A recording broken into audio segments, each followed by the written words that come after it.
जय हिंद। चलिए आज देखते हैं अंतर्राष्ट्रीय पर्यावरणीय सम्मेलन या संधियाँ।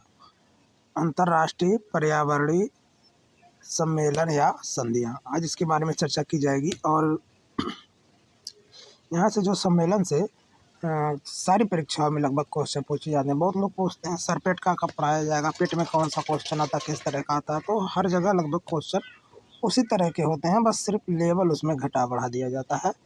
ठीक है, ऐसा नहीं है कि पेट के लिए कोई अलग बुक या अलग तरीके का जो मैटर बनता है, बस रहता वही सब है। बस थोड़ा उसमें क्या हो जाता है कि किसी भी सब्जेक्ट विशेष का बिल्कुल ऊपरी वाला भाग पूछा जाता है, और बड़ी परीक्षा देने जाएंगे तो थोड़ा गहराई से पूछा जाएगा, बस अंतर यही होता है। तो चलिए, स्टॉकहोम सम्मेलन। अब देखिए क्वेश्चन इसमें कैसे बनता है। उसमें अगर पूछेगा तो डायरेक्ट पूछ लेगा स्टॉकहोम सम्मेलन का संबंध कहाँ से है, तो स्वीडन से है। वर्ष क्या है, 1972 है। इतने पूछ सकता है, लेकिन इसमें ये सारी चीज़ें नहीं पूछ सकता है, या नहीं पूछेगा कि इसे पर्यावरण का मैग्ना कार्टा कहा जाता है। थोड़ा ये गहराई से हो जाता है, पर्यावरण का मैग्ना कार्टा का। अब मैग्ना कार्टा का मतलब क्या होता है? मैग्ना कार्टा का मतलब होता है नियम कानून। तो पर्यावरण का सबसे अच्छा नियम कानून बनाने वाला सम्मेलन कहा जाता है। फिर संयुक्त राष्ट्र पर्यावरण कार्यक्रम UNEP की स्थापना इसी के दौरान हुई थी। और फिर 5 जून को पर्यावरण दिवस जो मनाया जाता है, इसकी संकल्पना इसी समय पारित हुआ था। तो ये सारे क्वेश्चन थोड़ा गहराई से बन जाते हैं, जो विशिष्ट तथ्य होते हैं। हालांकि सारी चीज़ें बताई जा रही हैं, क्वेश्चन कहीं से भी पूछे, अगर आप जानते हो तो आसानी से आप हल कर लेंगे, और नहीं जानेंगे तो चाहे कठिन पूछेगा चाहे आसान पूछेगा, दोनों नहीं बता पाएंगे।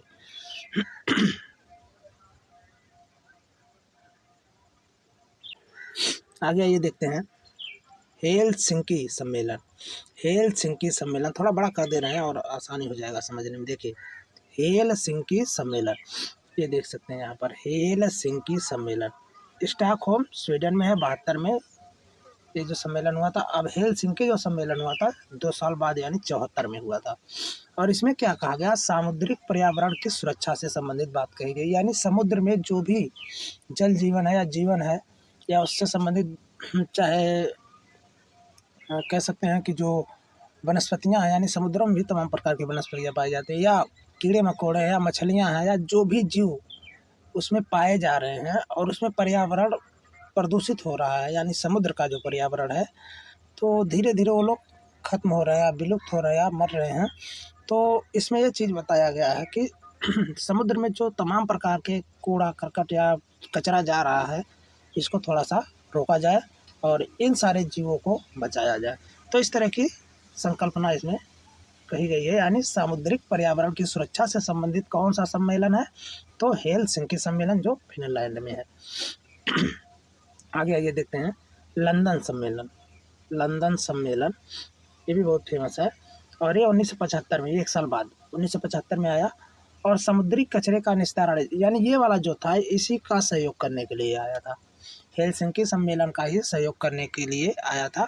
बस थोड़ा सा इसमें क्या है कि जो फिनलैंड वाला है, हेलसिंकी वाला, इसमें सामुद्रिक पर्यावरण थोड़ा विस्तृत पैमाना है, विस्तृत चीज़ों को इसमें लिया गया है, जबकि समुद्री कचरा जो है ये थोड़ा सा छोटा पैमाना है।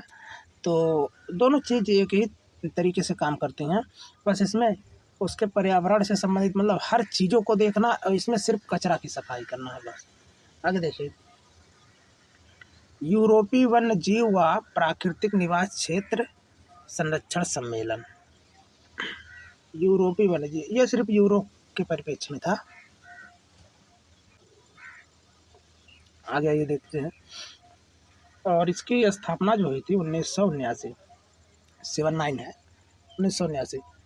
इसमें क्या है, प्रजाति संरक्षण की प्रतिबद्धता, यानी जो प्रजातियां विलुप्त हो रही हैं किसी भी जाति से संबंधित, उसको संरक्षित किया जाए, बचा कर रखा जाए, जिससे हमारी पर्यावरणिक जो विविधता है वो बनी रहे। तो बहुत सारी चीज़ें, जैसे लाल पांडा ये ख़त्म हो रहा, कुछ ऐसे जो हिरण है वो भी ख़त्म हो रहे हैं, कुछ जंगली जो ये होते हैं गधे, ये भी ख़त्म हो रहे हैं धीरे धीरे, और कुछ जंगली चीता, बाघ, शेर, ये भी धीरे धीरे ख़त्म हो रहे हैं। तो गिद्ध जैसे ख़त्म हो गया। तो इन सारी चीज़ों पर बात कही गई। आगे ये देखते हैं वियना सम्मेलन। ये भी देखिए बड़ा महत्वपूर्ण है। वियना सम्मेलन ऑस्ट्रिया में है। सबसे पहले तो यही पूछ लिया जाता है वियना है कहाँ, ऑस्ट्रिया में। ऑस्ट्रेलिया नहीं, ऑस्ट्रिया, ठीक है।